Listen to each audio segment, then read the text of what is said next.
দলীয় সংবিধানের ৭২-এর সংবিধানের মধ্য দিয়ে বহু দলীয় গণতন্ত্র বাংলাদেশে প্রতিষ্ঠা করা অসম্ভব।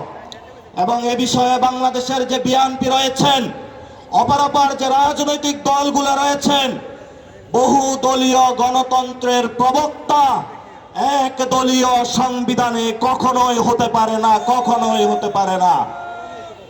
আমাদেরকে বহু দলীয় একটি সংবিধান জনগণের সামনে দিতে হবে, যেই সংবিধান গণপরিষদ নির্বাচনের মধ্য দিয়ে এই ২৪-এ যে সুযোগ এসেছে, সেই সুযোগের মধ্য দিয়ে আমাদের কাজে লাগাতে হবে।